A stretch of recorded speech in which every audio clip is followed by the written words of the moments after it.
morning. I call to order the House Education Finance Committee. And with that, why don't we go right to the minutes? Does Representative Purcell, Representative Edelson, have you had a chance to look at the minutes for March 14th? Yes, Madam Chair, and I'll move those minutes. Thank you. Representative Edelson moves the minutes for March 14th. Are there any questions on the minutes? Seeing none, all those in favor say aye. Aye. All those opposed, no. The minutes are adopted. And with that, I am going to go over to the testifiers table. Members, we have the Governor's Education Finance Bill before us today. And we are going to go through the presentation from the Governor's office. And then we have a list of testifiers. And then I really hope that we have a robust discussion about the bill. And I'm going to turn the gavel over to Representative Clardy.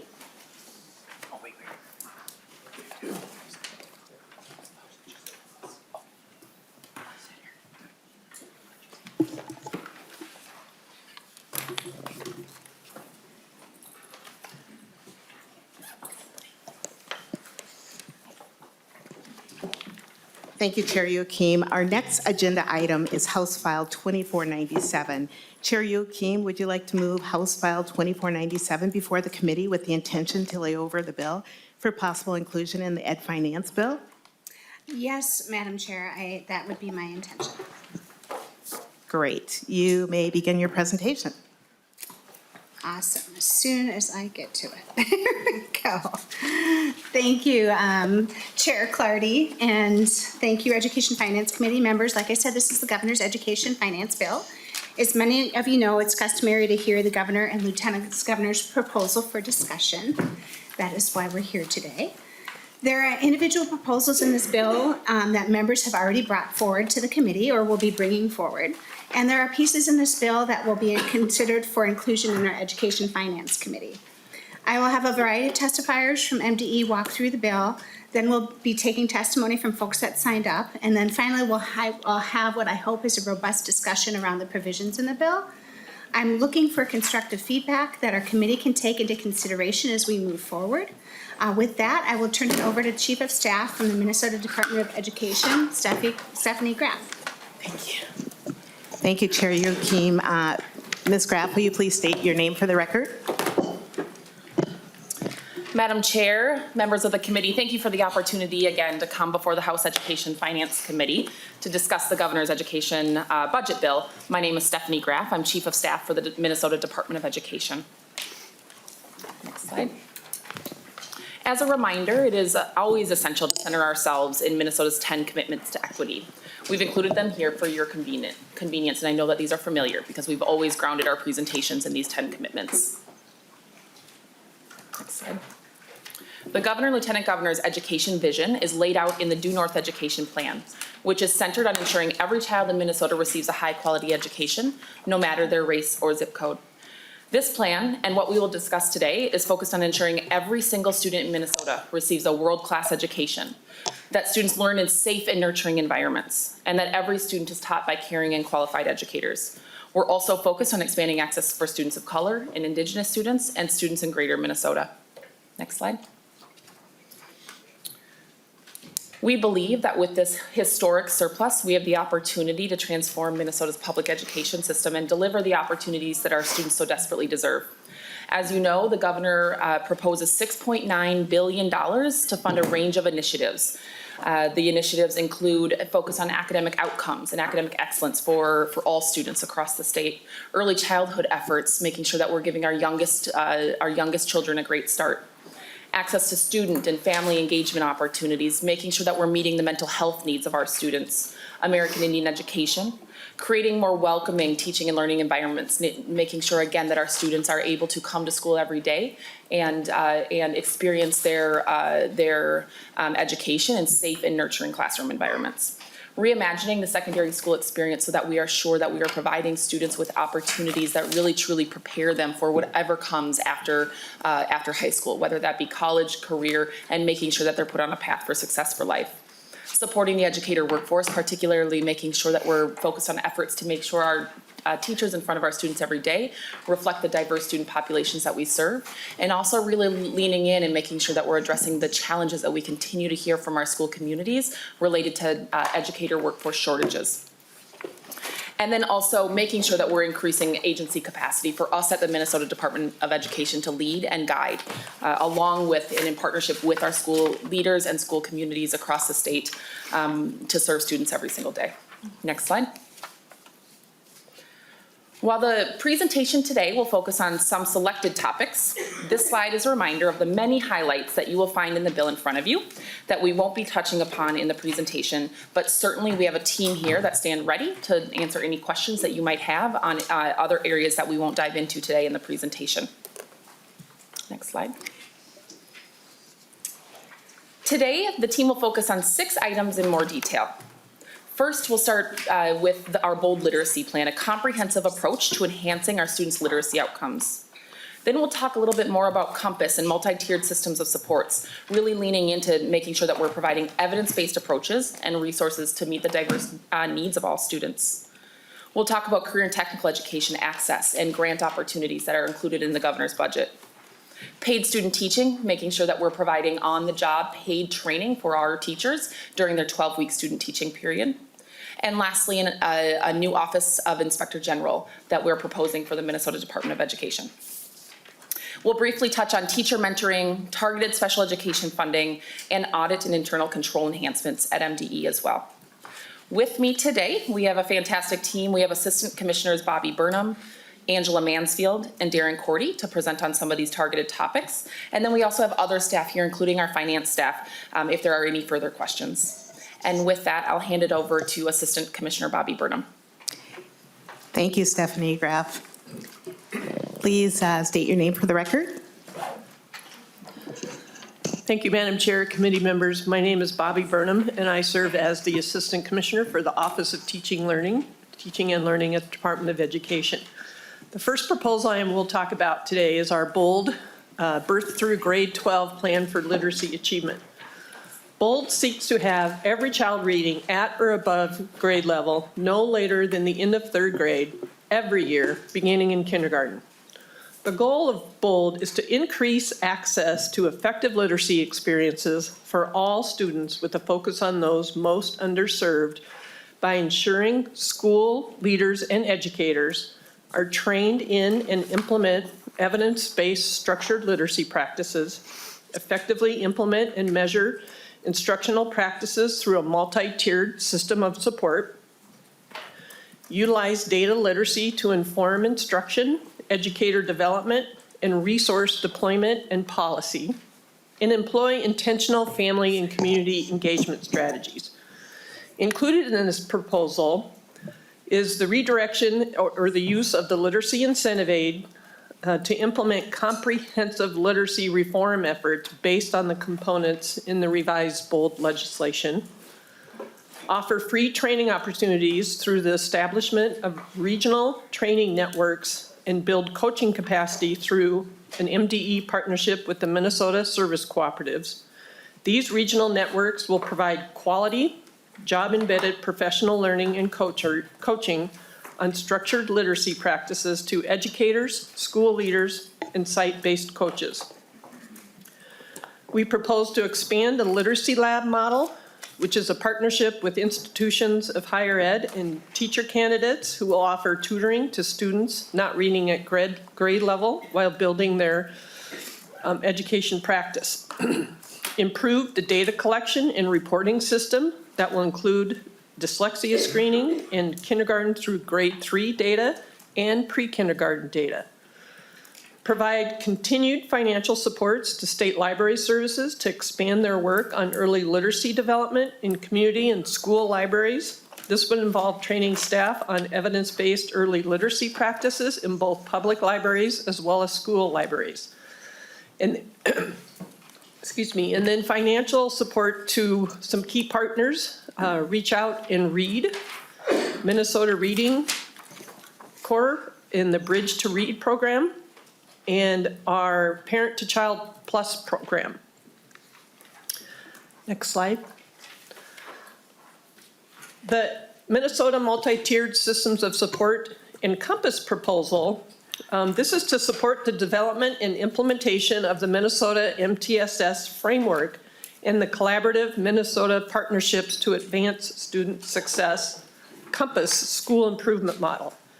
MDE proposes to continue offering school districts and charter schools training and support in implementing MTSS through the MDE Compass team and regional partners, the Minnesota Service Co-ops. Compass is the state school improvement model, providing a statewide system through which all districts and schools may receive support in the areas of literacy, math, social emotional learning, and mental health within the multi-tiered system of support framework. The MTSS framework is the state's systemic, continuous school improvement framework for ensuring positive social, emotional, behavioral, developmental, and academic outcomes for every student. MTSS provides access to layered tiers of culturally and linguistically responsive, evidence-based practices. The MTSS framework relies on the understanding and belief that every student can learn and thrive, and it engages an anti-bias and socially just approach to examining policies and practices and ensuring equitable distributions of resources and opportunities. Funds will allow the expansion of the Compass regional implementation work, as well as support the development of the regional network focused on math in partnership with the Minnesota Service Cooperatives, grants to school districts to support implementation of MTSS through Compass, and grants to our partners for evaluation, and a grant to BAR, Building Assets Reducing Risk, to expand their services statewide. That is all I have, Madam Chair. Thank you. Thank you, Assistant Commissioner Burnham. And our next testifier, please state your name for the record. Wonderful. Good morning, Madam Chair and committee members. My name is Angela Mansfield. I'm Assistant Commissioner at Minnesota Department of Education. And I am going to talk to you this morning about career and technical education access. And there are three important components of this expansion. Direct access to grants into the system, support for teacher mentorship and retention efforts, and then also fortifying the state's capacity to amplify the success of those grants that are going out to districts. Why is this important? Well, the Minnesota workforce is experiencing an employment gap, disparities for underrepresented populations, and misalignment between talent and skills. There's a clear alignment to business and community partners through this expansion who are echoing a need for renewed commitment to increase funding and support to expand and or establish CTE programming across the state. And there's not currently any state funds directly aimed at incentivizing CTE expansion and growth.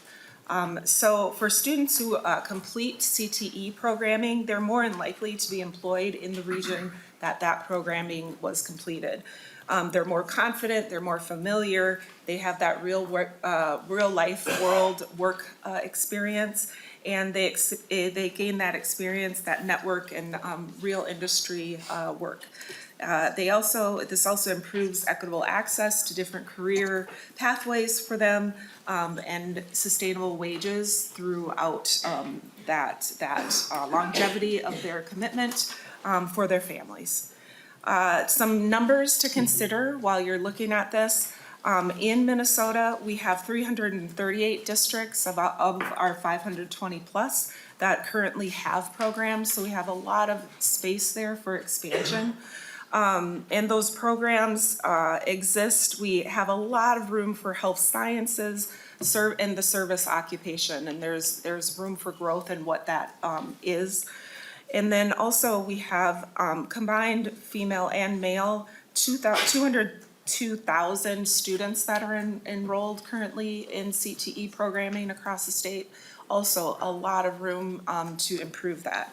And so if we look at who attends that programming, we also have to look at who teaches in that space. And so you'll see in the components of the grant, a large portion is going out to grants to schools and charters, but then 2.5 million is going to efforts around teacher mentorship, retention, licensure support for Tier 1 and Tier 2 teachers. And in that, that's really looking at how can we get the best quality teachers in those positions and make sure that we're retaining them and making sure that the people in front of our students are ready and prepared for that work. And then also at our lovely MDE, making sure the team there is best equipped and able to help those teachers out in the field and the districts out in the field be able to support the folks that are in front of our students every single day. So building up the state's capacity to be able to provide that technical assistance, the program approval, and the connections needed out to the field. Next slide, please. The next piece I'm going to talk to you about is about paid student teaching, again, lifting up what we need desperately in our field right now, that pipeline into our teaching profession. There's great barrier for our teachers who are going into the profession. They are having to, part of that practicum experience is going to student teaching time, and that is an extra semester for them where they are unpaid and having to have that time in the classroom and get that very important experience. Through this piece of legislation, it is suggested that those teachers get a $5,000 stipend. So while they are paying for the semester they have to do in the classroom, they are lowering the barriers to living, the cost of living that they still have to pay for while they're in front of students. So approximately 2,500 student teachers, $5,000 stipend for them. It would be about that $29.3 million each biennium. That would be paid internships. It also would vary based on the number of student teachers that we have. This is based on a number out of PELSB's data summary report in the 2021 or 2020-21 timeframe. Any student teaching candidate who is in that semester of student teaching would be eligible if in their first teaching license that they're applying for. And then it would be a partnership between MDE working with PELSB and MASBO to create those parameters. Who qualifies for the stipend, how much the stipend would be, varied based on the amount of student teachers that we had, and then the procedures for those host districts to award those stipends out to the student teachers who are requesting for reimbursements, along with the monitoring and the compliance measures.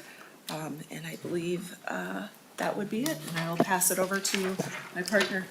Thank you, Assistant Commissioner Mansfield. Thank you. And please state your name for the record. Thank you, Madam Chair. My name is Darren Cordy. I'm an Assistant Commissioner for the Office of Student Support Services at the Department of Education. Here to talk about a few different proposals. First, the Office of the Inspector General at MDE.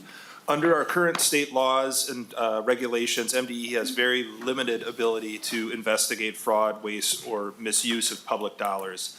The only real authority that we have is around special education complaints and complaints about student maltreatment. We do hire and employ fiscal monitors and auditors, but those auditors are not trained investigators. They do different work than investigations. So if MDE suspects any fraud, waste, or wrongdoing or misuse of public dollars, really our only recourse is to go to another state or federal agency and rely upon them to do the investigation for us. And even if an investigation is launched, we don't have much insight in terms of what the investigation looks like, who's being investigated, the evidence that's being collected, or any actions that are going to be taken until pretty much they become public. So this makes it very difficult for us at MDE to act swiftly, to shut down programs and stop making payments if we suspect wrongdoing. As you know, many large state agencies, namely the Department of Human Services, have a state agency level office of the Inspector General that investigates fraud and other wrongdoing within its programs. E12 education in Minnesota compromises over a third of the state's budget, so we think that it's necessary to have an Inspector General at MDE. We believe it's an essential component of our internal controls and risk management to have trained investigators in-house operating independently who have the authority to conduct investigations, make findings, work with appropriate law enforcement and civil authorities. So this proposal would provide $2 million annually to fund an internal Office of the Inspector General at MDE. The proposal funds 10 new FTEs, which would include 1 Inspector General, a Deputy Inspector General, and up to 8 Assistant Inspector Generals. The funding would cover the salary and fringe benefits of those positions, as well as the resources necessary to operate the office, such as travel, technologies, supplies, and other services such as forensic accounting. The authority to manage the office would lie with the Inspector General, and they would be independent from agency leadership in order to maintain the independence of the office and the accountability for the agency. The office would conduct routine monitoring of all of MDE's programs to uncover risks for potential fraud or other wrongdoing, with an emphasis on programs with large budgets and those programs that provide funding to non-governmental entities. If evidence of potential fraud or wrongdoing is uncovered, the office would conduct in-depth investigations and work in partnership with state, local, and federal law enforcement agencies, as well as the Minnesota Attorney General's office and the Office of the United States Attorney, to ensure that the fraud, waste, or misuse is ended and that federal and state funds are recouped and the wrongdoers are subject to the appropriate level of criminal and civil penalties. Go to the next slide, please. Another piece, I'm sorry, I'm skipping around here. This piece is around special education. I'll speak shortly to this because you did hear this in our previous presentation. But we are asking for some funding to increase funding for sites and programs serving setting for special education facilities or higher. These are facilities that serve the highest needs students with disabilities that we have in our state, and we have repeatedly heard from them about the challenges that they meet financially in order to provide the services that are needed for these students.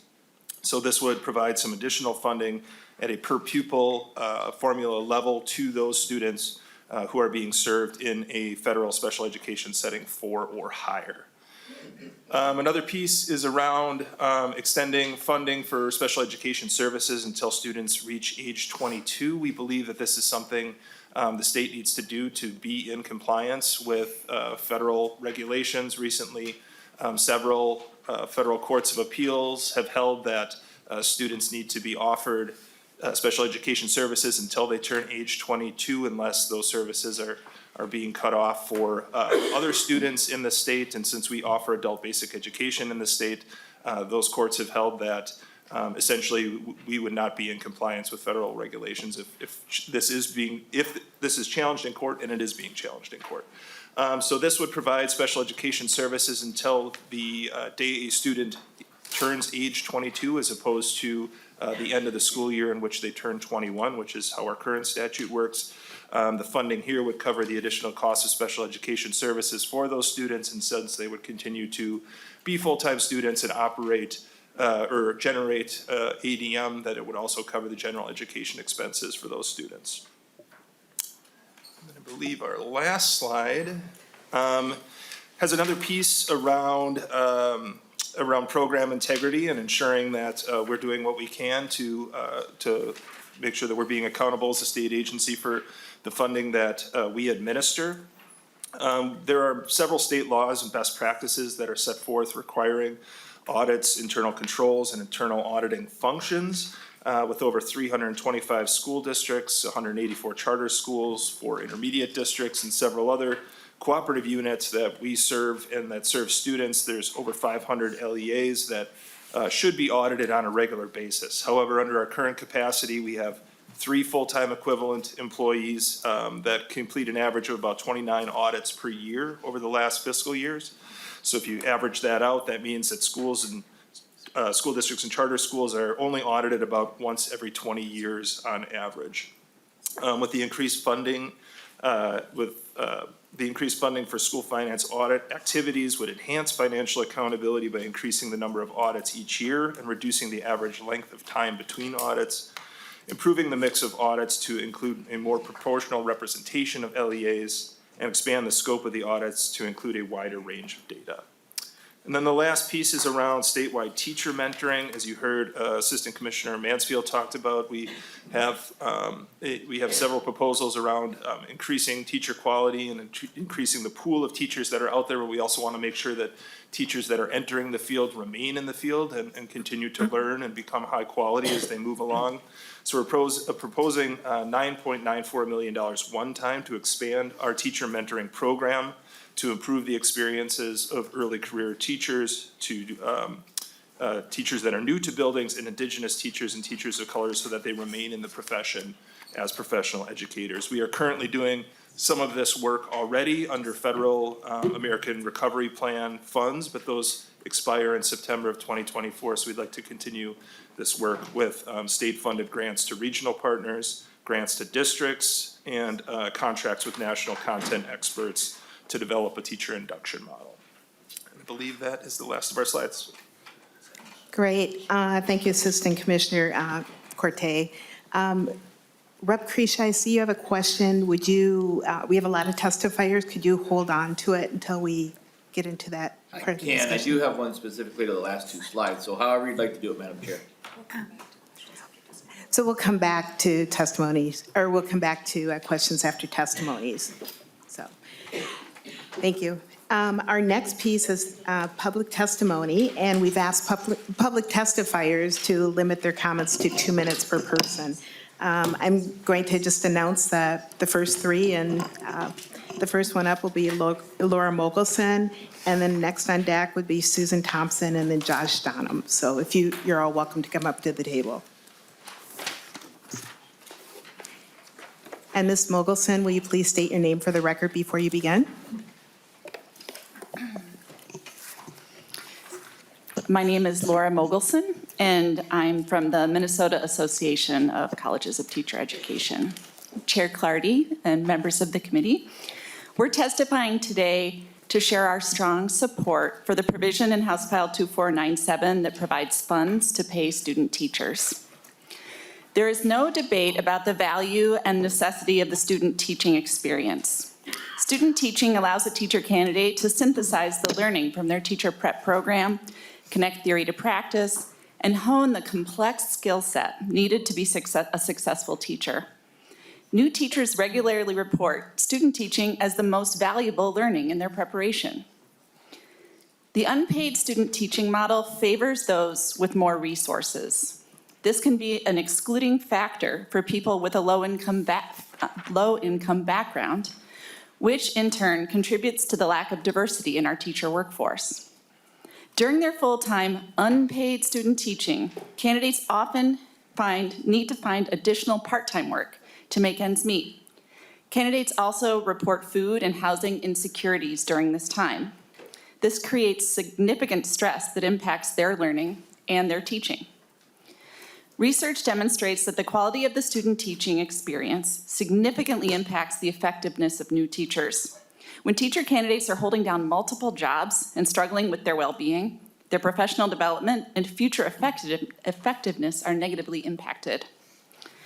Unpaid student teaching is based on an outdated model of teacher education in which teachers complete student teaching in their final year of full-time college while being supported by their family. This is not the reality for the vast majority of our student teachers.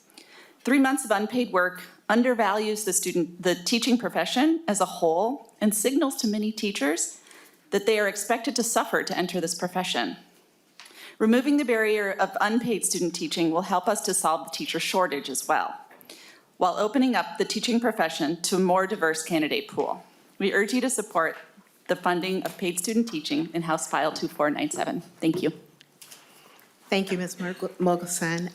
The next testifier will be Susan Thompson. Please state your name for the record. Madam Chair, committee members, my name is Susan Thompson, and I'm the Senior Strategic Analyst for Serve Minnesota, our state's AmeriCorps Commission. My work is centered around Minnesota Reading Corps and Bridge to Read. Today, I'm testifying in support of the governor's proposal to expand Bridge to Read to support more of our school teachers.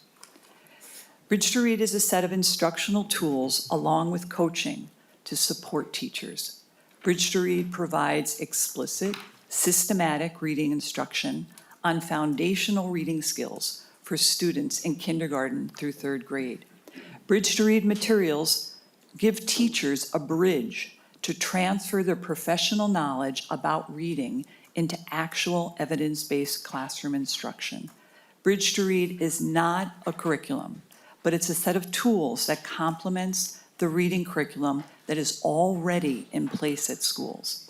We, at Serve Minnesota, share Bridge to Read through different partnerships. In our partnership with the Minnesota Department of Education, we provide Bridge to Read access to over 900 educators with weekly virtual coaching support. In addition, we also partner directly with 20 Metro and Greater Minnesota schools. Currently, we cannot reach all the teachers and school districts who have expressed interest in Bridge to Read because we lack the funds to scale the program. The governor's proposed funding would allow Bridge to Read to expand our capacity to support many more educators. In closing, I want to express my appreciation and gratitude to Representative Edelson for her leadership on the READ Act and to the Minnesota Department of Education for their strong work on the Bold Literacy Plan. As you develop this committee's final literacy package, I hope you will include funding to expand access to Bridge to Read to more teachers. And separate from my Bridge to Read comment, I simply want to mention that in your meeting packet today, there's a letter from the Higher Education Literacy Partnership, which I co-lead in strong support of the Bold Literacy Plan. Thank you. Thank you, Ms. Thomas. I'm sorry, Thompson. Thompson, yeah. Our next testifier is Josh Downham. And then next up on deck would be Annie Christensen. Great. State your name for the record, please. Thank you, Madam Chair. Josh Downham, Minneapolis Public Schools. And first and foremost, I want to thank the governor and lieutenant governor for a very strong bill. I've been at this now for 9 years, and this is the best set of education recommendations put forward in those 9 years. So thank you, Governor. Thank you, Lieutenant Governor. And the three areas, I'm going to start kind of high level, but get into a couple specific changes I'd love to see incorporated in the bill. But certainly the focus on special education, English learners, and linking the gen ed formula to inflation. Those are three critical pieces in this bill. And I think the governor's proposal on special ed is a great start, reaching 50% of the cross subsidy. I would love to see that phased in so that we can get up to a more significant piece of that cross subsidy. Similarly, on the EL formula, Representative Herr's bill, which looks at it from a cross subsidy standpoint, I think is a really strong proposal, and we can blend that with the governor's bill as well. And then obviously linking the formula inflation is critical so we don't backslide like we have the last 20 years. So actually the one last piece I'll also call out is the voluntary pre-K extension and the mixed delivery model, which I think is a great early learning piece that we need to include in the final bill.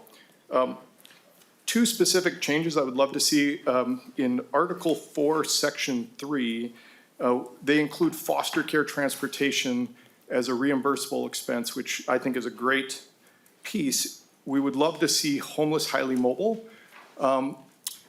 elevated, because right now there's about 120 districts across the state that only receive half of their HHM and transportation costs covered because they fall into the special ed hold harmless. Ensuring that all districts have that would be great. And then the final piece relates to Article 4, Section 8, and that is for those programs, those level 4 programs that the bill allows additional funding for intermediates and co-ops. I think that should be available for all level 4 programs across the state. Appreciate the extra time, Madam Chair. Thank you for your testimony. The next up is Ann Christensen. Please state your name for the record, and then Catherine Myers will be up on deck. Hello, and thank you, Madam Chair and members of the committee for allowing me to provide testimony on behalf of statewide MTSS. My name is Annie Christensen. I'm a school psychologist in Robbinsdale area schools and a member of the Minnesota School Psychologists Association. As mentioned earlier, multi-tiered systems of support, or MTSS, is a systematic, data-driven improvement framework for ensuring positive social, emotional, behavioral, and academic outcomes for every student.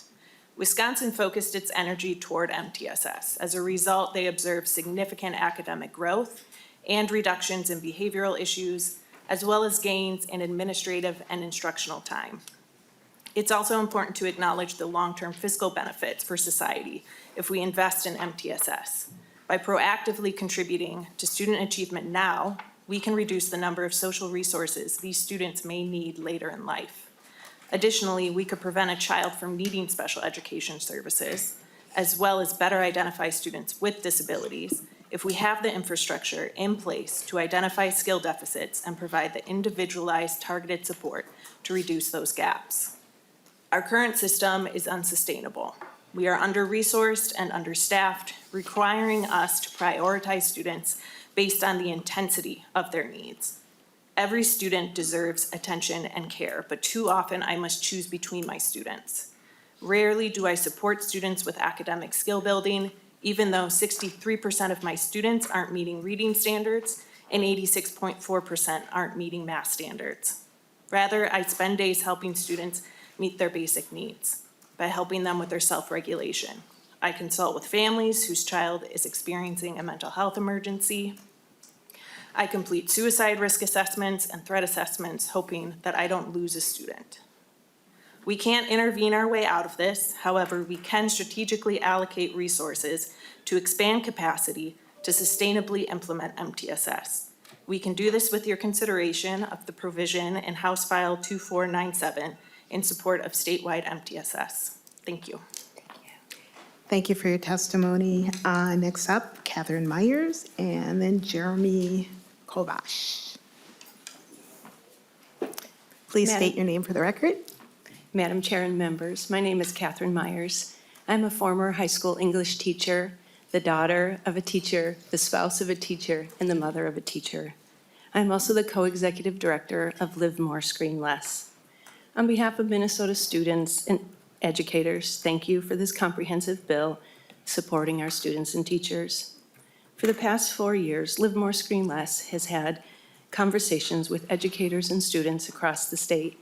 We begin by asking about the benefits and the drawbacks of technology. The benefits are pretty easy to describe: communication, ease of information, and entertainment. And the drawbacks are sometimes heartbreaking. From students, we have heard seeing inappropriate images, being distracted from homework, wishing they had paper and pencil homework, that devices are escape from reality, and a portal and a prison. For educators commenting on the drawbacks of technology in the classroom, they cite instant access to an abundance of negative influences, monitoring students while online, distractions, academic dishonesty. Most dramatically, technology has stolen my joy of teaching, and device use is creating a chasm in student and teacher relationships. Members, there is no well-being without digital well-being. As we know, the mental health of our teens is in crisis, yet they do not want to listen to adults telling them how to manage their devices. We have successfully built resources in digital well-being educator training, along with peer leadership programs that train older students in digital well-being practices that can be shared with younger peers. Lawmakers, in your 100-page report, I urge you to find a place for programs and services of digital well-being that ensure that there will be student and educator well-being, because there is digital well-being. Thank you. Thank you for your testimony. Next up is Jeremy Kovash. Madam Chair and members, thank you for your time and attention as I outlined several items in the governor's budget plan. Excuse me for 1 minute. Could you please state your name for the record? Yes. Thank you. Jeremy Kovash, Minnesota Service Cooperatives. Outlined several items in the governor's budget plan on which the Minnesota Service Cooperatives stand ready to assist. My name is Jeremy Kovash, and I am the Executive Director of Lakes Country Service Cooperative in Fergus Falls, Minnesota, and serve as the Legislative Chair for the Minnesota Service Cooperatives. This year, I also have the honor of serving as the Minnesota Association of School Administrators Legislative Finance Committee Chair. Authorized by Minnesota statute as regional service cooperatives for our members, we provide a comprehensive range of educational and administrative programs and services to every school district in the state of Minnesota. For more than 50 years, we have partnered with our members to bring equity and opportunity to our regions. Specifically, to the governor's budget plan, the Minnesota Service Cooperatives are well positioned to assist with several initiatives. One, bold literacy. This is a space where the service cooperatives, through regional centers of excellence, have a presence and can continue to ensure implementation of new literacy training in our smallest school districts.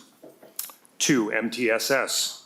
Utilizing the service cooperative's statewide footprint, we can help bring the MTSS framework forward to our schools.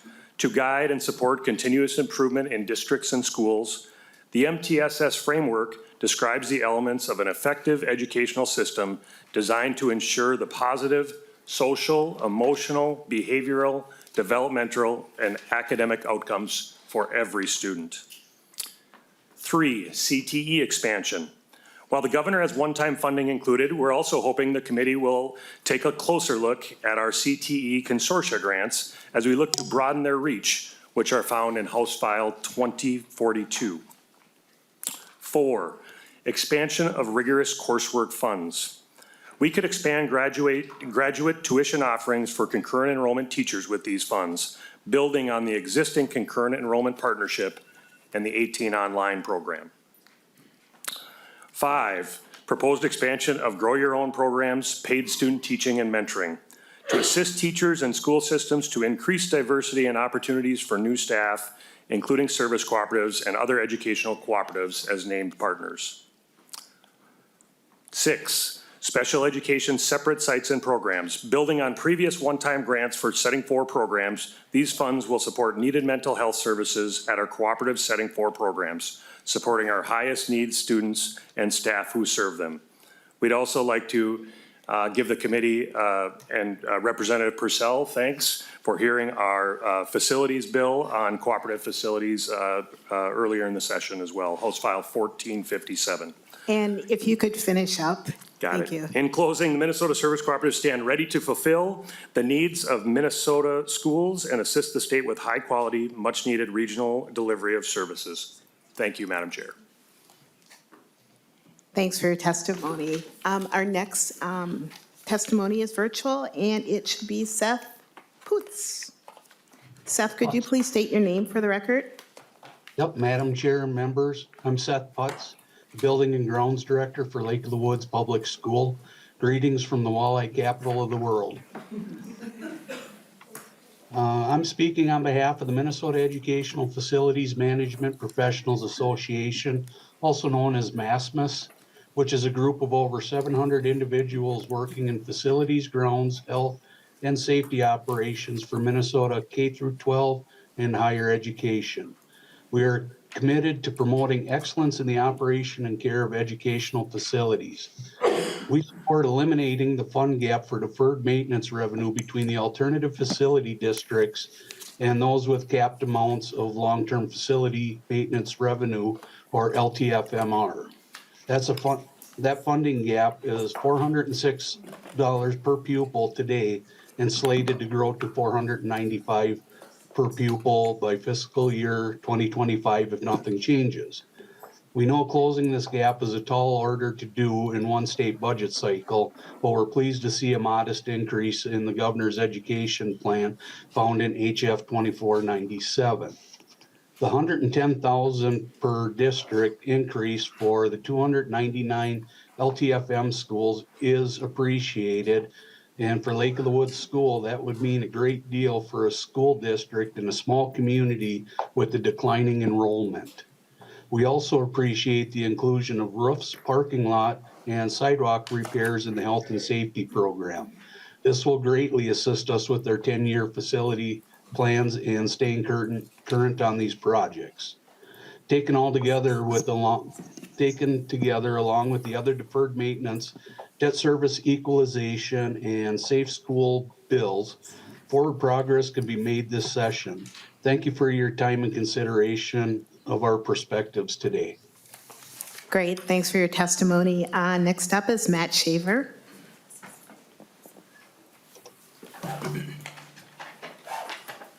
Please state your name for the record. Chair Clarity, members of the committee, good morning. My name is Matt Shaver. I'm the policy director at Ed Allies. We advocate for policies that increase access to a rigorous and engaging education in Minnesota. Thank you for the opportunity to testify on House File 2497. Thank you, Chair Youakim, for carrying the bill. I'm excited to share our support for many student-centered gap-addressing proposals in the governor's finance bill, as well as provide some feedback.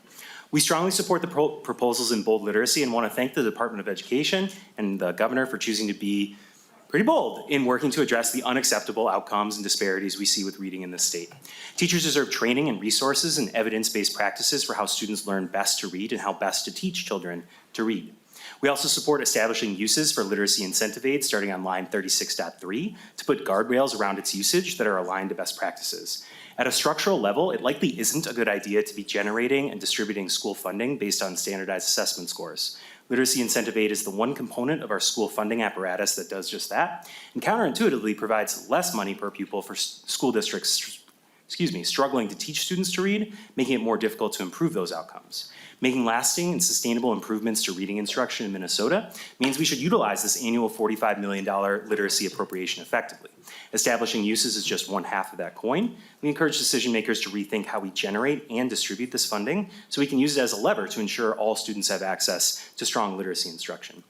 We're also glad to see the governor continue to prioritize additional resources for students experiencing poverty to stay at the site in which they are generated. The proposal to increase the amount of compensatory revenue that must be used at the school the student attends on line 6.22 is a no-cost way of making sure those resources are actually used for the students who generate them.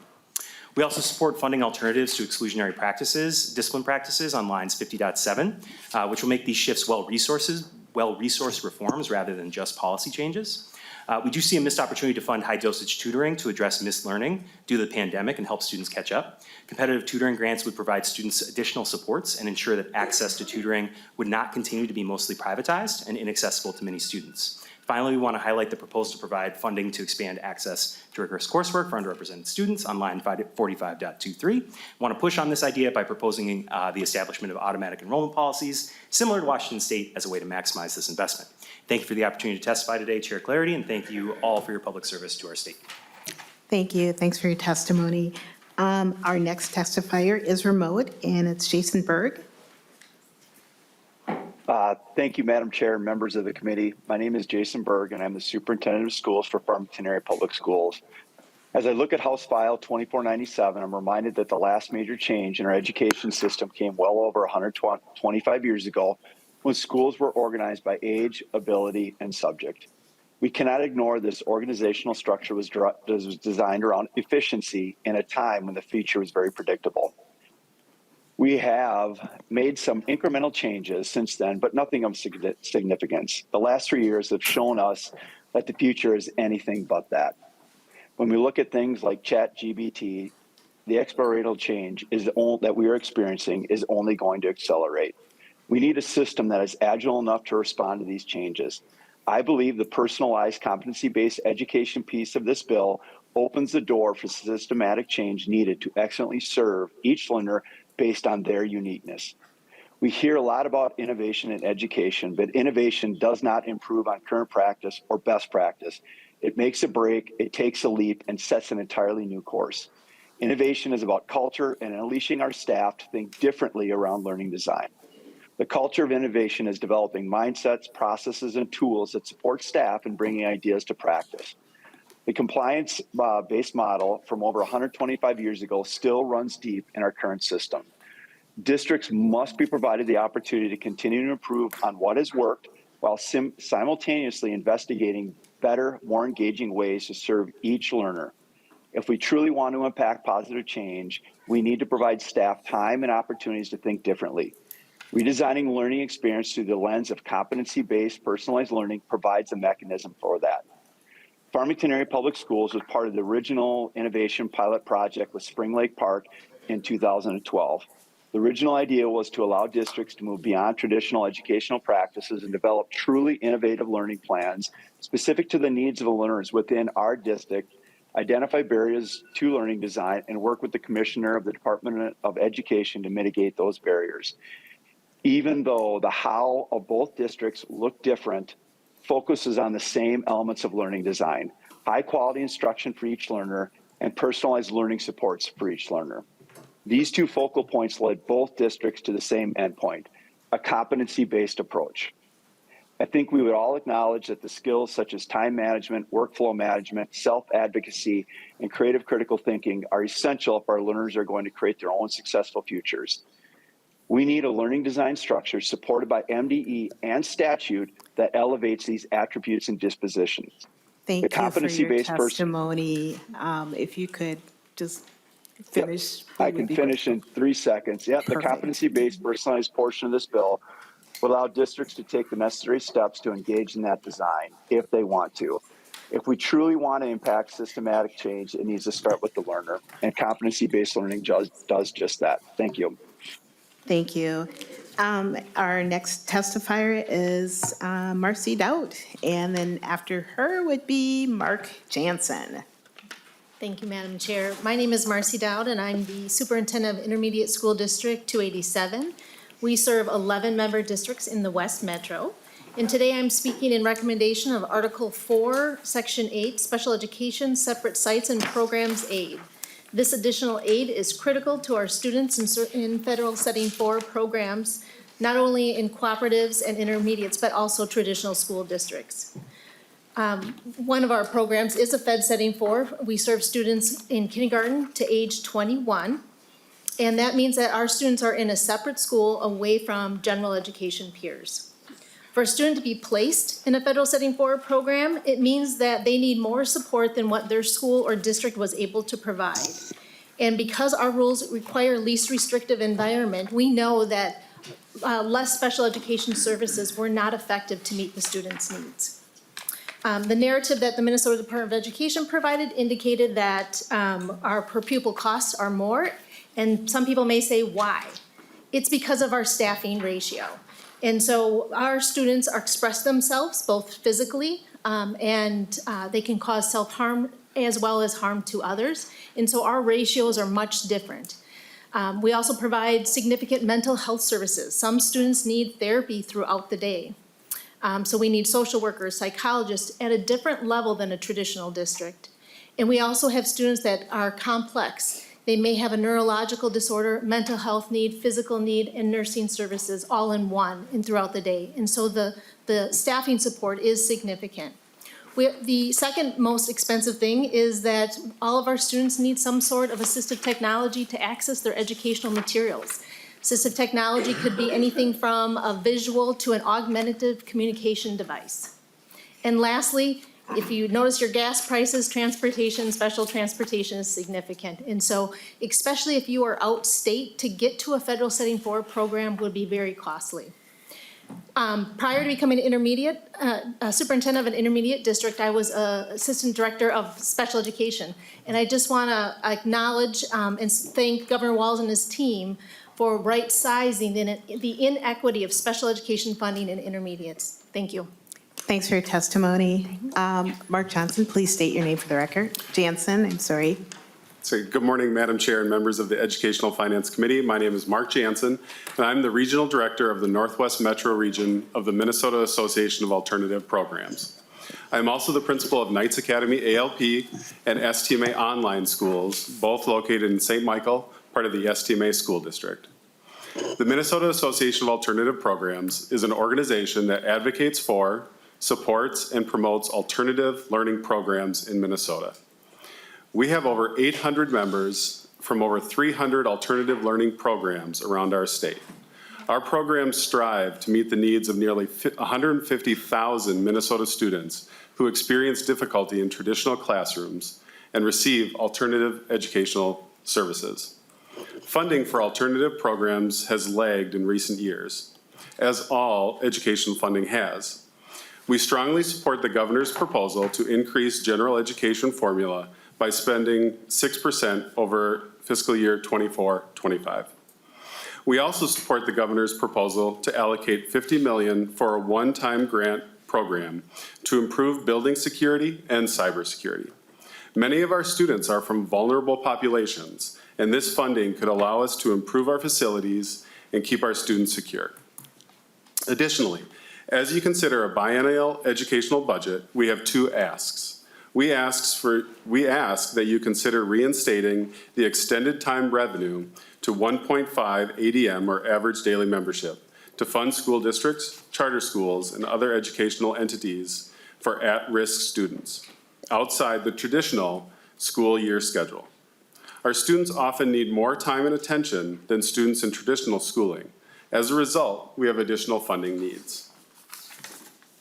We also ask that you include HF 203, a $50,000 grant to the MAP STARS program. MAP STARS is an effective program that helps students in alternative settings develop professional employment, academic, and social skills through participation in statewide trainings and conferences. This funding would support the STARS, student organizations, employment, and citizenship activities. Thank you again for this opportunity to testify. Thanks for your testimony. We have our next two are remote. First is Dr. Bernadette Johnson. You may please state your name for the record and proceed. Good morning, Madam Chair and committee members. My name is Dr. Bernadette Johnson. I am currently an associate professor of educational leadership at Minnesota State University, Mankato. Prior to that, I was the superintendent of Minneapolis Public Schools, a principal, and most importantly, a teacher. I've always known the importance of reading, especially for the children in my community. I am speaking today on House File 2497. We've all heard the numbers. Our NAEP scores have dropped. The MCA results acknowledge that only 28% of our Black students are meeting proficiency in reading in third grade.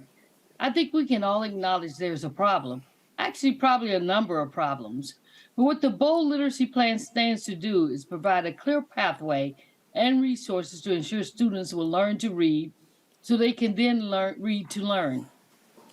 I've heard some concerns that the science of reading, which is really the body of literature that informs the ways in which we teach beginning readers, is somehow not culturally responsive. It is hard for me to understand this argument. Do I think we should use culturally and linguistically responsive pedagogy, as Dr. Ladson Billings and Lisa Delpit outlined in the early 90s? Yes. Do I think we should ensure there is, as Professor Goldie Muhammad would argue, joy in reading? Yes. I also believe that we must also teach our skills to our youngest learners, skills needed to decode words to be able to read, as do all three of the Black female researchers I just mentioned, and stop getting distracted by detours that take us down the wrong road, which suggests that teaching explicit reading instruction is not culturally responsive. Let me be clear. We need to ensure our students get both sound reading instruction, grounded in sound research, and humanizing and validating instruction that ensures students learn about their peoples, histories, and genius. In addition to all these positions, I forgot one I also hold. I forgot to mention one of the most important ones, grandmother. My grandson Bennett is in kindergarten, and he is learning to read. He's so proud of himself and filled with joy. Every student deserves that. The governor's Bold Literacy Plan seeks to make that a reality. In conclusion, I can't accept that our children are not capable, and I challenge all who say they are anti-racist leaders to stop talking and start doing. In order to change the trajectory of achievement for our students, to want for other people's children what we want for our own, what I want for Bennett, to learn to read and enjoy reading. Thank you for listening and learning from my experiences. Thank you, Dr. Johnson. Our next testifier is Melissa Sonic. Could you please state your name for the record and begin? Yes, my name is Melissa Sonic, and I get to be the Assistant Superintendent for Roseville Area Schools. Good morning from Cabo. If you can hear the waves, enjoy them. Every reading teacher that I know gives everything that they have every day to help students learn to read. I know this about reading teachers because I identify as a reading teacher. My background is in K-6 literacy. And that is part of what makes learning about the science of reading so hard. It actually requires me to unlearn. When I started learning about the science of reading, I pushed back and I disagreed. Because if the research was right, then what I knew about reading was no longer true. And that messed with my identity as a teacher. And more so, it meant that maybe I had underserved students who I cared so deeply about. There are a few findings in the research that I'd like to highlight today. The ability to read is the social justice issue of our time. Reading equity starts with teachers being taught the science of reading. Along with having large gaps in reading proficiency, we also have large gaps between research and practice. The research is clear. The best approach to teach reading includes explicit instruction of phonemic awareness, phonics, fluency, vocabulary, and comprehension strategies. And even though data shows the science of reading is effective, this conclusion has not yet been widely adopted in practice in public schools across the nation. And that's where you and the Bold Literacy Plan come in. Support from the state will be essential, specifically to fund educator training, literacy screening, assessment, and curriculum.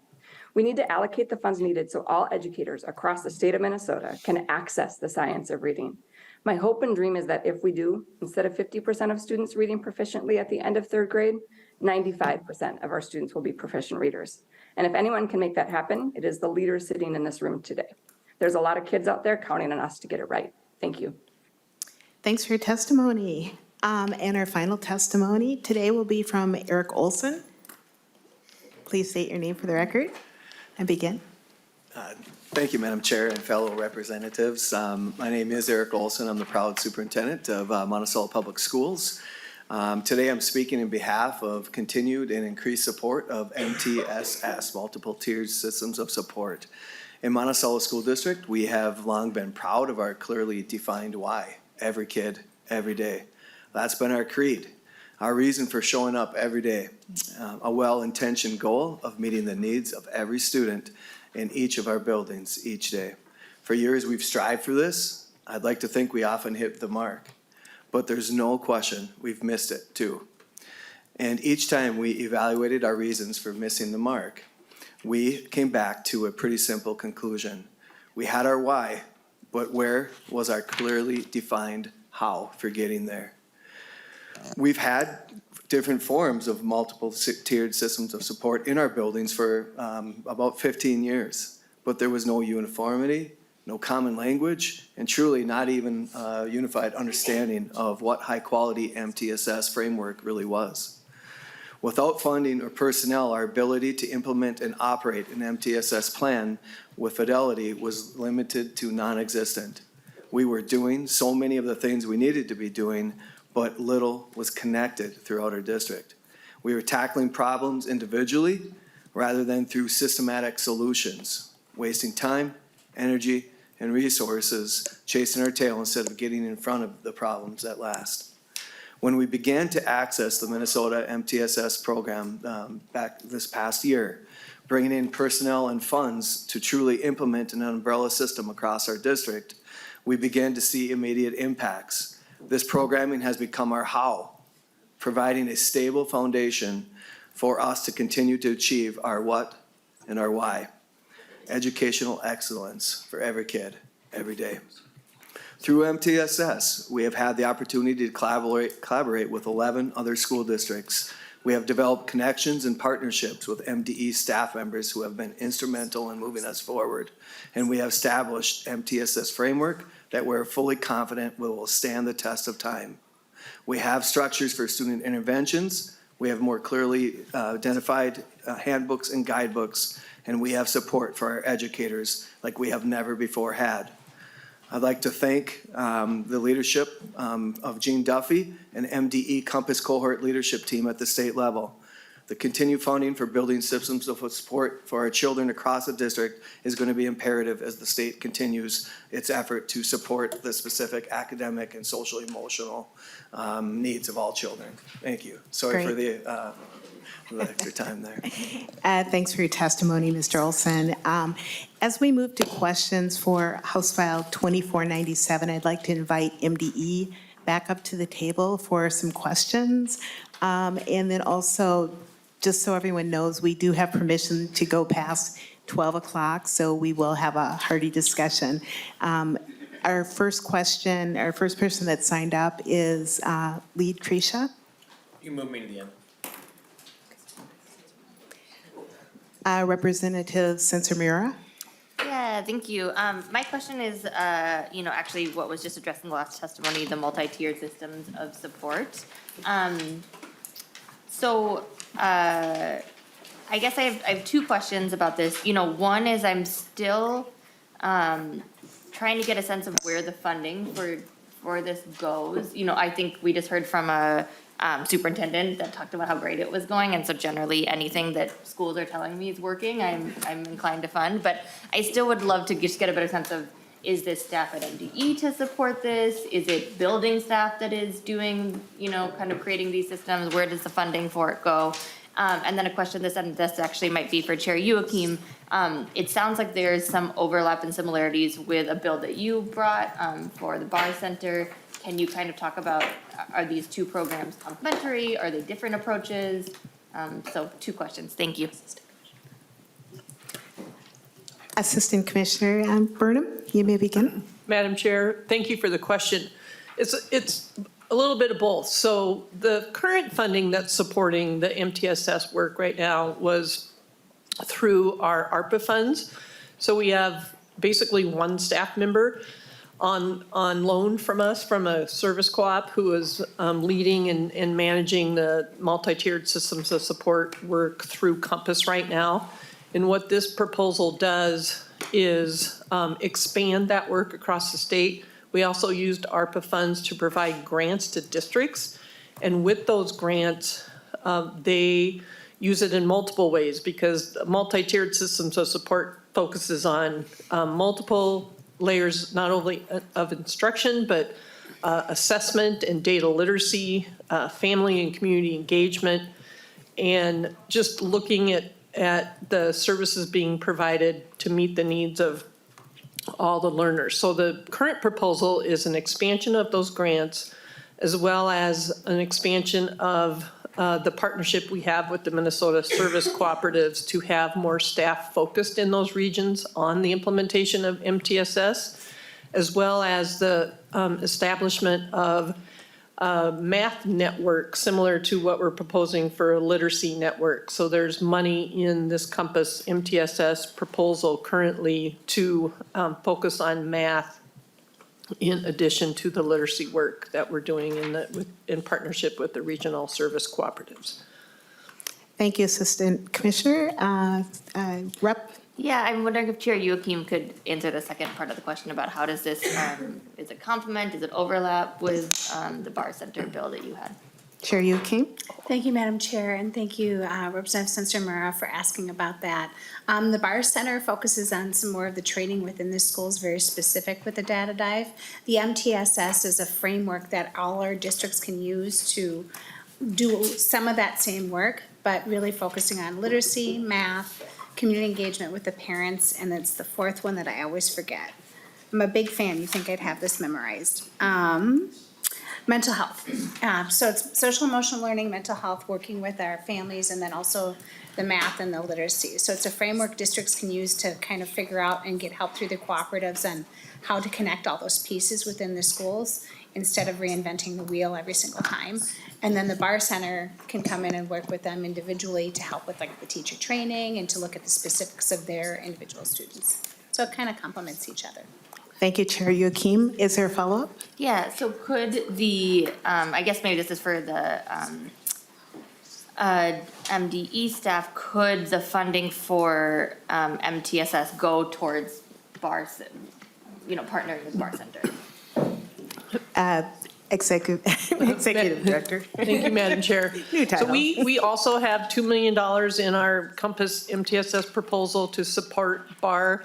We see the work that they do, especially around the social, emotional, mental health piece, as serving a key component of the Minnesota MTSS model. And so that 2 million is ongoing funding for them to continue their implementation work throughout the state. Thank you. Great. Representative Hudella. Thank you, Madam Chair, and thank you, Madam Chair, for bringing the bill forward. Big investment in education. I think everyone in the room here today wants that. I think we need to put funding in a lot of places. I don't really have a question per se, just want to make a comment. Just some ongoing concerns with nonprofits and fraud, and I know we're standing up a new IG department within MDE that will look to oversee this. It's concerning to me that the amount of auditors that were employed by MDE in the past have not done more to catch fraud related to education. Auditors have a fiduciary responsibility if they detect fraud. They do fraud surveys on the front end of most audits.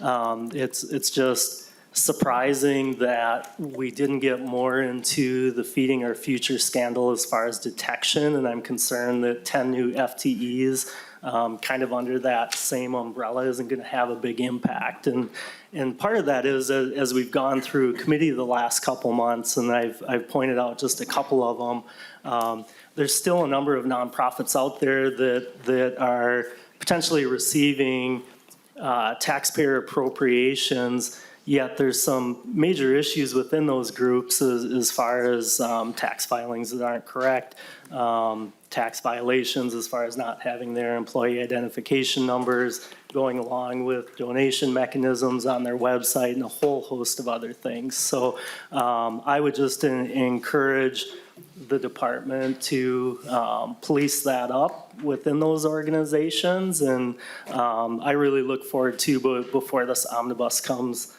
before the floor, just looking into all the nonprofits to make sure that our taxpayer dollars in education are being spent wisely. So thank you. Thanks, Rep. Hudella. Chair Youakim, would you like to make some Yes, thank you, comments? Madam Chair. I'll say a few words and then toss it over to Mr. Cordy. But I want to thank Representative Hudella for taking that deeper dive. Sometimes we don't do that, and as we learned from the OLA report, we need some work in this area, especially around the legislative directed grants. The competitive grant process, OLA found a little bit more comprehensive, but to do that, we need bodies. And as you heard today, while there's auditors at the MDE, they don't have the investigatory power. So I will turn it over to Mr. Cordy to maybe expand on that. Great. Could you please state your name for the record again? Sure, thank you. Again, Darren Cordy, Assistant Commissioner at MDE. Madam Chair and Representative, I really appreciate the conversation, and I don't think that we're trying to skirt the issue around, what happened with Feeding Our Future. We're trying to really get to a place where we're not relying upon other partners to help us with that work, that we're able to do that ourselves. And I know you mentioned auditors, and yes, we do have a handful of auditors, but auditing is not the same as conducting a fraud investigation. It's one thing to be able to identify to do the things that you submitted line up with the bookkeeping that we have, but it's another thing to be able to uncover criminal intent, which we were not able to do as part of our work at MDE, and it really slowed our ability to be able to intervene in that case as a result of the court investigation that was happening and the orders we were receiving from the judge at that time. So we really feel like this piece is going to help us there, and that is going to give us more insight into the programs, and particularly with those, as I mentioned, non-governmental entities, nonprofits, et cetera. So yes, excited to continue to have that conversation with you. Thank you, Assistant Commissioner Corte. Was there a follow-up? Okay, next question is Representative Edelson. Thank you, Madam Chair, and thank you, Chair Youakim, and to the Governor's Office for all of your work. This is, I think most of the things in your bill are great and will probably line up really well with the House's position. I just want to thank you for the cross-subsidy funds that you put in there, and also the special education extra funding for schools. I think that's really important. As the superintendent of 287 had testified to, I also want to talk about the READ Act and bold literacy and how those two really do complement each other in that work. And I'm really looking forward to merging those two in the weeks ahead. So thank you so much. Great, thank you. I wasn't hearing a question, more of a comment, so I'm moving on to Representative Bakeberg. Thank you, Madam Chair. Thank you to all the testifiers who were here remotely and drove down. Thank you for bringing the bill. I think there's a number of really important components in this bill. And Representative Hudella addressed it, but just a significant investment in education. And I really see it as an investment in our students, in our next generation. So I think that's really important. The CTE pieces, the personalized competency-based education, we've talked about that in committee, and really giving schools local control on how they address things is very welcomed. The bold literacy plan, I would echo what some of our testifiers said, Dr. Johnson and the superintendent who is in Cabo. Can we just recognize that? But also just think about the dedication for that superintendent. She's on vacation in Cabo, and she took time to testify today. So shout out to her. I am a little jealous and envious, I will recognize that. But I would just say, let's stop playing games and name the science of reading. That's what our testifier said. Let's just do it. I continue to have significant concerns with the non-exclusionary discipline. And I continue to hear that even this morning as I was at school talking with our staff. There's concern. There's concern from our schools that they are not going to be able to handle their classrooms, that principals will not be able to handle the school. And that will continue to drive people away from education. I have major concerns with that. And I would just ask the department to think about who actually has experience with school discipline. It's our building principals. Let's engage them. Through MESPA, through the Secondary Principals Association, they have reached out, they've offered feedback, but that feedback has not been heard. So I would encourage us to do that, because they're the ones that actually will be the ones facing the parents, the community, who are upset with schools being out of control. I would echo Representative Hudella's concerns about the Office of Inspector General, and I think I come at it from a little different perspective, because while the department wasn't able to monitor fraud, school staff, I know in my district and across the state, were actually bringing meals to kids' doors. They were dropping meals off to ensure that families had it. So I would challenge the department, instead of working, what I wish would have happened during that time, instead of working remotely, I wish the department would have gone out and actually checked on some of these sites to check and see if there's actually people living in that, or that storefront is actually a site, a distribution site. We don't need auditors, we don't need to grow government to do that. We just need people to take the initiative to get up and drive out to the site to see if that's actually a site. I think this is unacceptable, and I think this is just growing more government.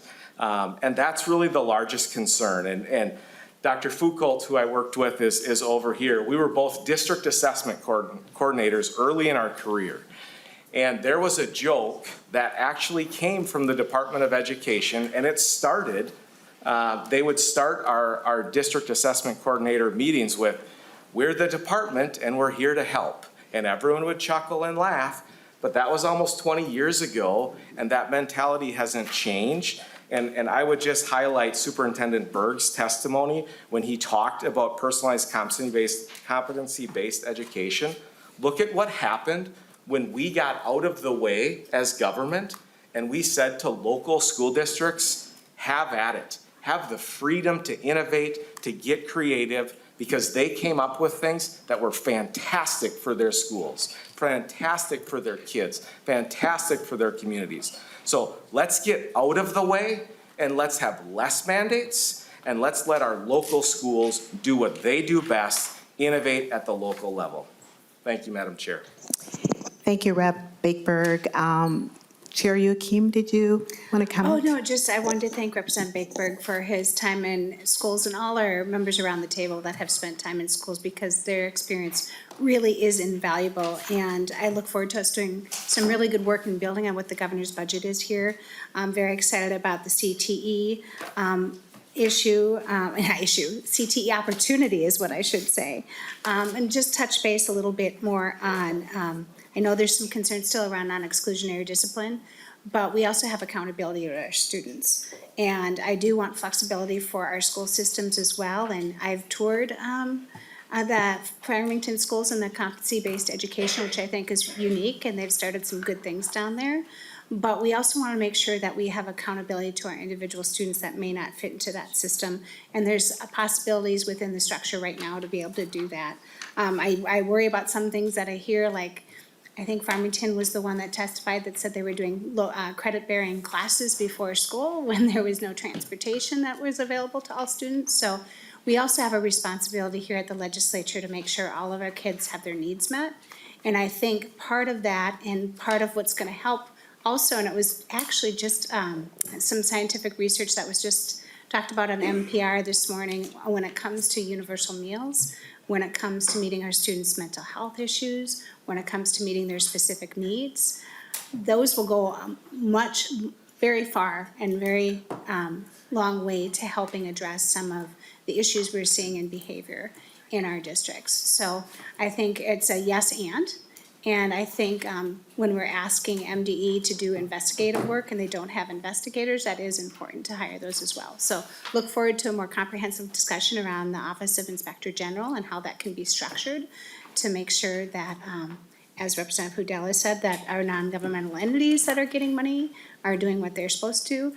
And I know that our districts do a very good job with getting, doing what they need to do with the money we're giving them. We just have to make sure we're giving them enough to do their job. And then also making sure that we're keeping our students' needs focused in this discussion at all times. So, thank you. Thanks, Chair Youakim. Mr. Odie, did you have a comment? Madam Chair, again, for the Please record. state your name for the record. I don't believe I've introduced myself here in the committee today. My name is Ado Shuni. I'm the Director of Government Relations for the Minnesota Department of Education.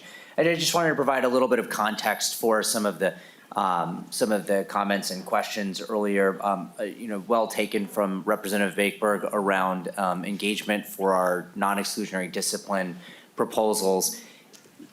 The proposals in the policy package the department has come forward with and shared with legislators for probably 4 or 5 years, and the growing recognition that, for lack of better phrasing, we need to put our money where our mouth is, has led to more proposals around investments in this space to provide professional development, to provide training, to provide other resources on the ground for our administrators and for our educators to be able to implement these policies. And 2 years ago, we came forward with some grant proposals. The legislature funded a small amount to put out grants to districts and charters to implement these policies. We used some federal ARP funds in this space. And this year, we're seeing in the governor's bill a larger proposal to fund more opportunities for districts and charters to implement these policies. And I think also to Representative Bakeberg's point, we are a continuous improvement agency. We always have room to grow in terms of our outreach and our connections with our practitioners in the field.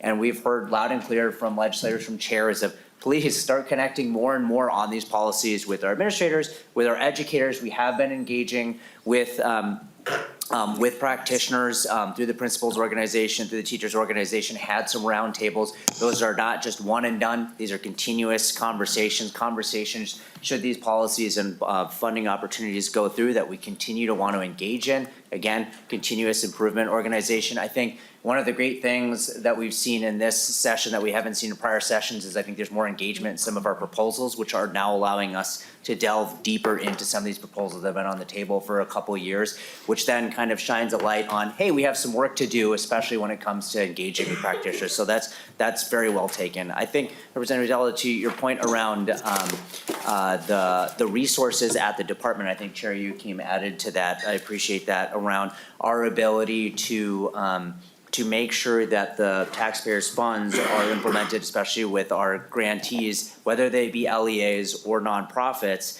is done with fidelity is a good one and well taken. And one of the things I think you're gonna see across our grant opportunities that we're providing here is asking for those administrative funds to be able to do it right. We take the OLA's report around grant management very seriously. I think you heard from our CFO, Janice Anderson, around all the activities that we're engaged in around training, around IT and resources that we want to put forward to meet each and every one of those points that the OLA made, but also to have the staffing resources to be able to meet what the taxpayer deserves around meeting the OGM policies, as well as being able to monitor the outcomes that we expect from the from the investments that the state is making in these opportunities and proposals. So we hope to join together to be able to properly resource the department's ability to oversee these grants, as well as through the specific proposals around the OIG and around the audit and internal controls proposals.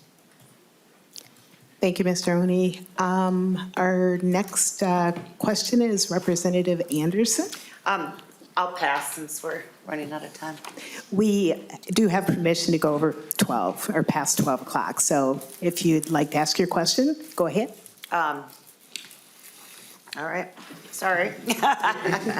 I do have questions, and I know we're pounding on the Inspector General. And it's true, auditors don't have supposed investigatory authority, but they do in the sense that, you know, the department, all state departments, if they have any suspicion of wrongdoing, are required to report it to a particular agency. In this case, it's the legislative auditor and the attorney general. I believe that Assistant Commissioners Burnham, that you testified even after the FBI was doing their investigation, that you had no reason to suspect any fraud. Is that correct? Commissioner Cordy? Madam Chair and Representative Anderson, yes, there was, as you were aware, or perhaps the committee was not fully aware, we were under a pretty contentious lawsuit at that time with Feeding Our Future. They were very aggressive with us in court in terms of pressing what our ability was to curtail their activities. As part of that, I was personally named in that lawsuit as defaming Feeding Our Future and the Pioneer Press. And so to be perfectly honest about litigation strategy, I had to be very careful about what I said in that deposition. You know, while we had our suspicions, fraud is a criminal act, and we didn't have the ability to prove that at that point. That was in the hands of the FBI. And they had not yet announced indictments, charges, search warrants, or anything at that point. So yes, that's accurate. That was my testimony at that time. Thank you, Commissioner Cordy. Representative Anderson, follow Madam Chair, so your Office of Inspector General, you have 10 FTEs.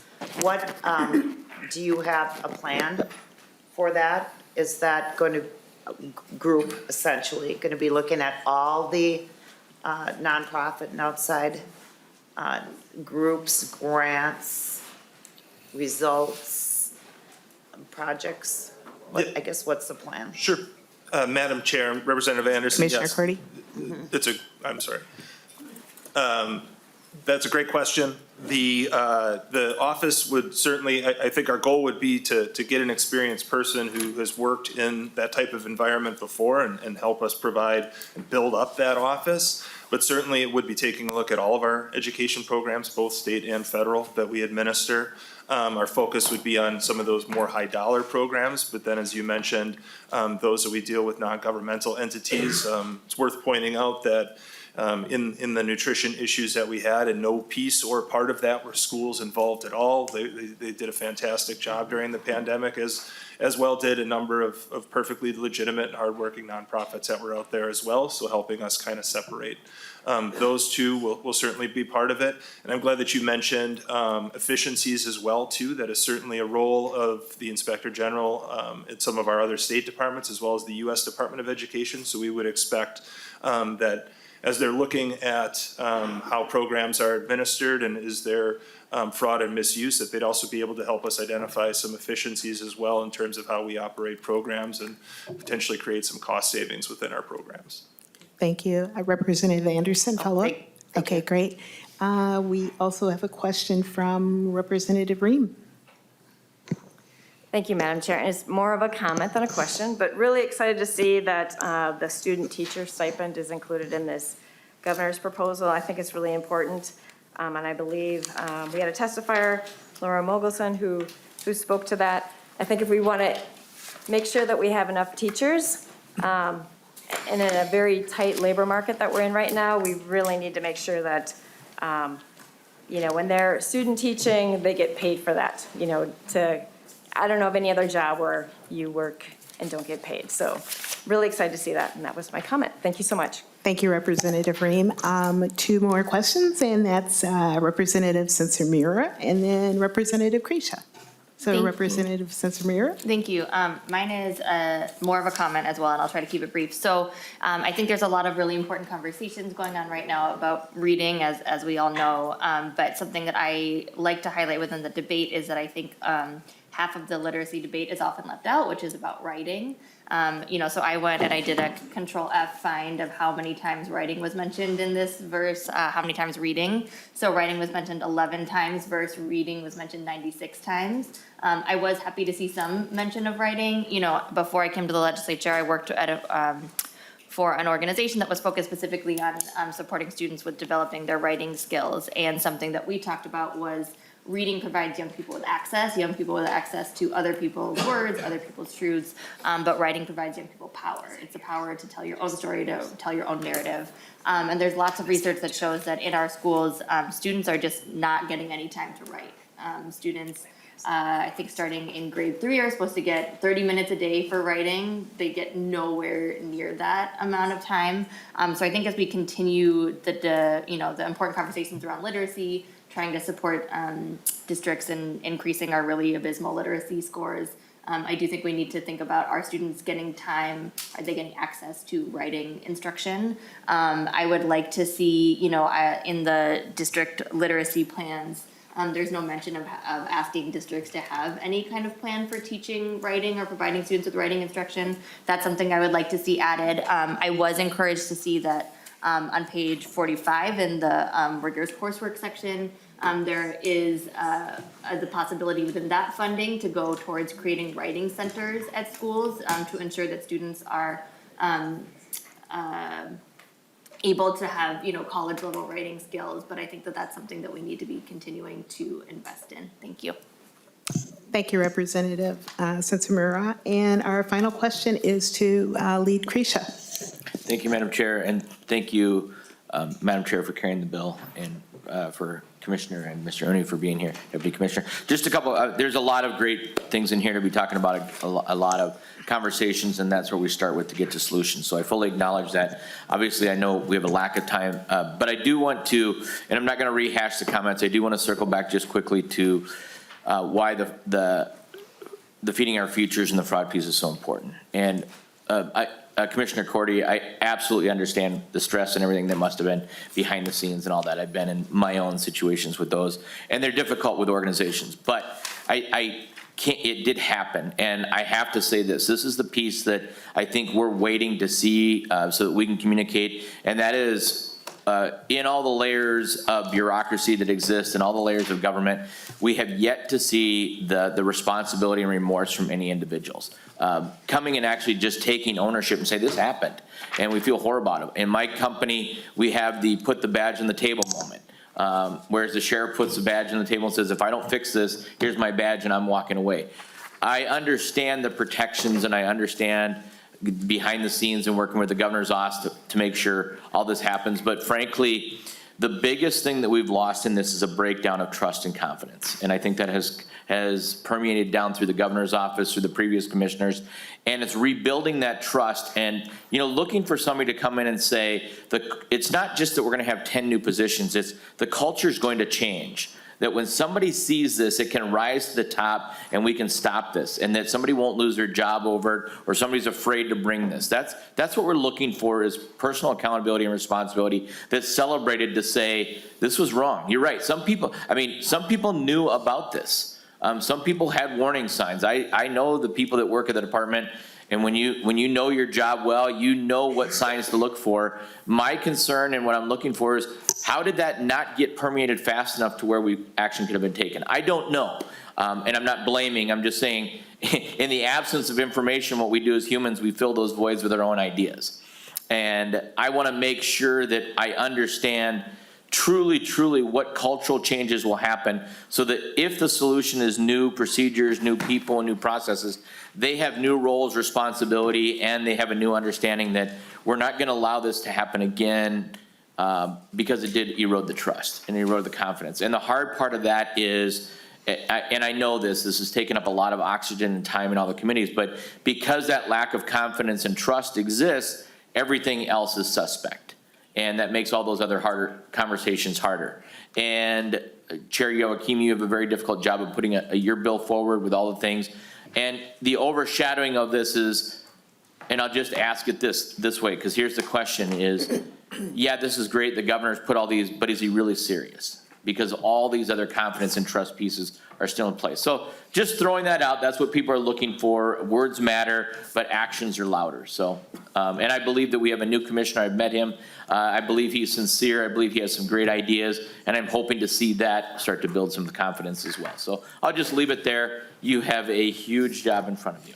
Commissioner Cordy, did you have a comment? I would, Madam Chair and Representative Creech, I really appreciate those comments, and I do believe that there is culture change happening within MDE. We are learning from that experience and improving our services, our communication with other agencies and other partners. That being said, we have still been stuck in a situation where we're relying on other folks to do the work that we feel need to be done, and so that's why we feel pretty strongly about having that in-house piece, but happy to continue that conversation with you as well. Great.